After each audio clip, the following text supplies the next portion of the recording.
We're all about the Archers. I'm Philippa. I'm Quentin. And we're here to talk to you all about what's happened in the week so far. We will be focusing particularly on the episodes Sunday the 31st of August, Monday the 1st of September, and tonight, Tuesday the 2nd of September. You have been warned, there will be spoilers. Quentin, we're back. Are we? Yeah. We haven't done this for so long. I've forgotten what we do. What are we meant to do? I think we're going to be talking about EastEnders, Coronation Street. No. Yep. The Archers. Are we? Okay. Yes. Right. What do you want me to say next? Well, just tell me what you thought about tonight. Let's start there. Brian is he's stressed, and obviously being a big Brian fan, I'm worried for my Brian. And Kate has detected that her father is stressed. She's going through with moving out and living with Kirsty, which I thought had gone quiet. So they slipped that in, didn't they? Yes. So home farm. We've got cash flow worries. Thinking of selling the no-till drill for 80 grand, which is like giving away a free prize with a furry toy, according to Adam. Why do they have cash flow problems? Because BL haven't stopped the contract yet. I don't understand why. They've not had the assessment come through. No decisions have been made. So what's the only going thing on? Brian said, apart from the fridge not being stocked up by Stella anymore, is that they're losing out on contracts. There was one line about contracts to Kate. But are they referring to BL contract? It seems a bit strange to me. There's a lot that's strange. It's a bit vague. And I've seen others say, well, Brian's been running a farm for decades. Why is he in such a flap? Why does he appear to be so useless at running a farm all of a sudden? So there are lots of loose ends here that we need to tie up, and I'm just worried about my Brian. And Kate thinks the way to solve this problem is just to get someone else for them to debate decisions. They just need to get on and do some work. Well, I took that. Do we need somebody else to work on the farm? Which made me think, if not Alice, who? So is this the way they get Johnny back into the Archers? Was one of my predictions. Yeah, or Debbie. Is that the eternal question? Will Debbie come back? She ain't coming back. No, but they've lost Stella, and so Adam is now filling in that role. Why do they need someone else? They've got less work to do. It just seems very weird to me. I'm not particularly, and I was concerned that Adam had given up his job at Bridge Farm without first checking that actually Brian did want to work with him. And now I wonder if Brian's seeing it just as a temporary matter, not a permanent one. Well, you're straying into my Twitter of the week area now. So okay. I could twit away now if you like, or store it up. Oh, we could do both. Tell me, expand. Well, I put Adam down as Twitter of the week for pretty much along the same lines as you have just been alluding to. I think he's a twit for quitting his job at Bridge Farm so quickly without securing guarantees from Brian about being offered the manager's job at Home Farm, because I think Brian's going to do the dirty on him, because I think he wants Alice to do the job. So I think that's why Adam is my twit. Yes, and already Brian disagrees with Adam about selling the no-till drill. I mean, I just thought the whole point of having Adam... Anyway, yes. But now that Adam is on board full-time again, because up to this point, Brian was saying, I'm running the farm, ultimately it's my decision. Well, is it now his decision? Adam's back. Anyway, a nice lunch is going to sort it all out. A couple of sandwiches. What sort of sandwich would Brian make, do you think? I don't know. I don't care. Cheese and pickle, I think, would feature quite heavily. I was thinking beef and horseradish, but I'll definitely have a cheese and pickle. That would do nicely. Yes. But also they mentioned about merchandise for Home Farm is Where the Heart Is. It should be merchandise for Will You Buy a No-Till Drill, I think, more than anything. But yes. No-Till Drill Thrill. How about that? Yeah. Thrill of No-Till Drill. Good. Very good. Yeah. No-Till Drill Thrill. I'm writing that down. It's that good. Anything else from tonight or the other episodes? Well, Linda's being blackmailed. And yes. I loved her line, I did prefer it when I had the moral high ground. Because she loves the moral high ground. And she has been assailed.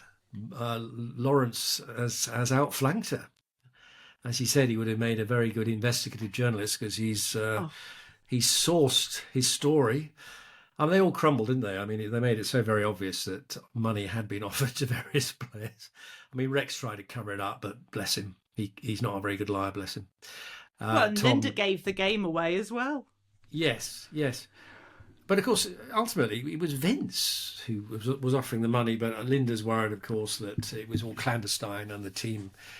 I mean, to be honest, I was led to believe that it was all a bit... slightly on the shady side to offer money, but clearly it's common practice, as Lawrence revealed. So he's perfectly happy to offer Rex a daily rate and a bit more, wasn't he? It's just that the other members... why is Linda so embarrassed about it? It's because she didn't tell the other members, yeah. Yes, and they weren't offered money. But I think if she...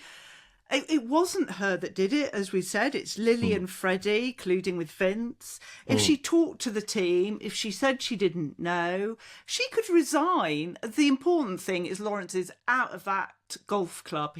That email needs to be sent by Linda. Lawrence is an odious, evil, nasty man, and he's awful. I can't stand the snowflakery. No, thank you. Be gone from here. And he couldn't find the tea room. I mean, what sort of fool is he? It's well signposted, we've been told. You can hear the panpipe music coming through. You can smell it as well, can't you? Yes. Where's the tea room? No, thank you. That was my reference to sewage, by the way. Oh, I was thinking you were meaning the draped... sheepskin, cowskin. Yes. Herd. Yeah, cowhide. No, they're down. It was the residue from sewage. Fair enough. Good one. Yes. Yeah. It's put me off Welsh rarebit, I have to say, the fact that Lawrence likes that. I will never have Welsh rarebit again. Well, that's your first lie of the new season. Why? You like food. you will eat anything put before you. No, I'm sorry. If it's Lawrence's go-to meal, no. I'm drawing a line under it. That's it. It's disgusting, man. It's not real, Philippa. Honestly, you can have a Welsh rarebit. What? Nobody. I know. Nobody's going to hold it against you. No, come on. Who else have we got? We've done the cash flow. Let's talk about the cricket match, because we heard that. First of all, Henry was out. He wasn't going to play. Then Adam wasn't going to play. Then Adam was. Then he lost.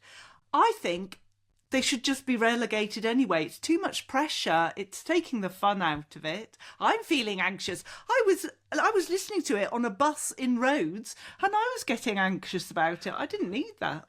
Well, they have been relegated, so you've got your wish. But it should have just happened. Relegation. They should have just... They shouldn't have bothered with all this. But they put up they made a good fist of it, and Adam scored 57 and got his day at Home Farm as his reward without Pat piling in, saying, "What's going on?" Is that good, 57? Because I don't know.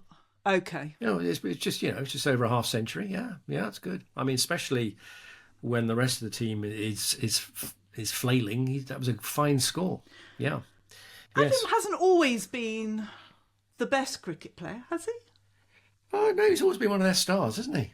They always miss him if he's not playing. Yes. His batting has always been praised over the seasons. Clearly, you don't pay much interest to the cricket storylines, Philippa. No, I think we know I'm there for the food, not the sport. Yes. But you're obviously having to get into golf because of the odious Lawrence. Yes, and I love the fact that Chelsea and Zainab were doing it, and that Zainab could be really talented. I hope, I really need Lawrence to get his comeuppance because he's a nasty. Well, I man. think they're going to drag it out, aren't they? Because it's good. It's good panto villain time, isn't it?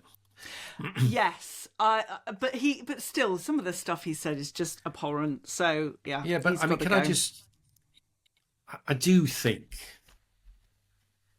they are laying it on a bit thick with one character, though, aren't they? I mean, this man he's racist, sexist, misogynist. He's a lech. He's creepy. He's a blackmailer, and he's a Welsh rarebit enthusiast. I mean, what more can you lay on one single character? So I think they piled on enough odiousness on Lawrence.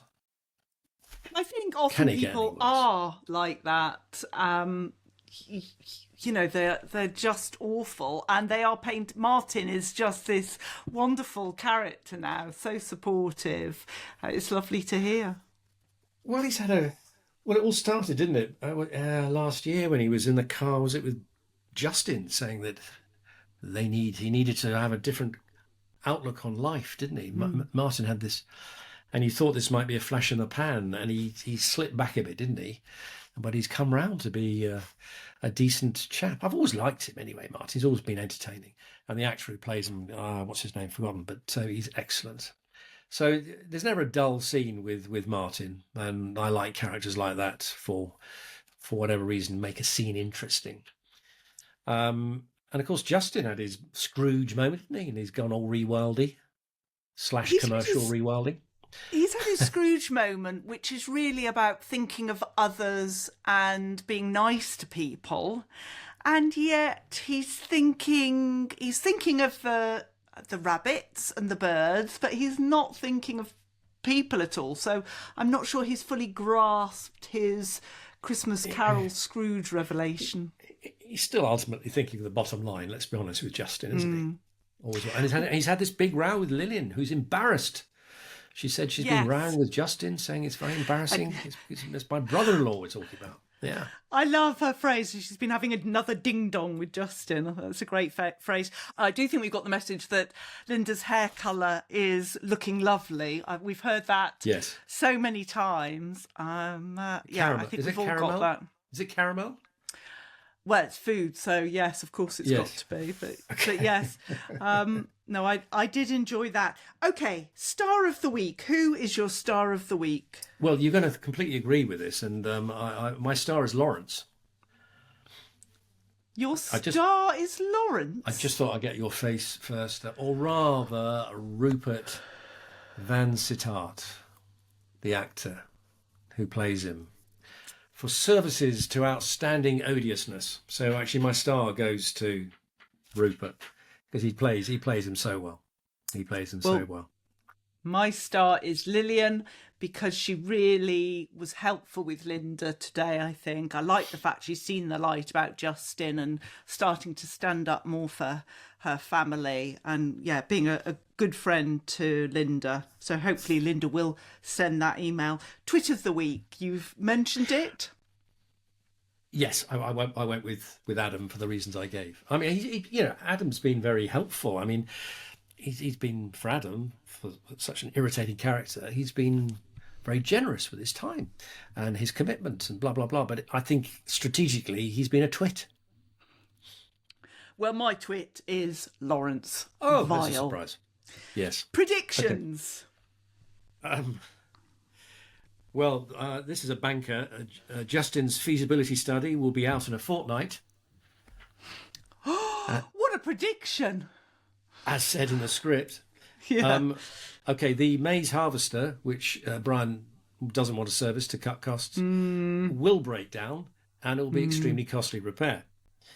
I've already talked about Adam. He won't be made farm manager permanently at Home Farm. But more of a longish one. Marky will make sure George is beaten up in prison when it gets out that George has grasped him up. So that's going to be a nasty 6 weeks for George in prison, I fear. Dear. Well, mine Yes. are at home farm. Alice is going to be fuming when she finds out that Adam is in charge because Brian had told her that was for her. At Bridge Farm, they're going to get more signage showing where the tea room is, and Chelsea will take Welsh rarebit off the menu. Okay. Now, if you go to our Facebook group, you will have, there'll be a notice there about our next interview, which is happening at the end of this week. And it's going to be with the wonderful Nick who plays Rex, who, of course, we've heard quite a bit of this week. So if you go there now, you can still get your questions in. And we'll be back next Tuesday for more of our madness. Until then, it's a goodbye from me. That's a goodbye from me. Goodbye. Goodbye, everyone.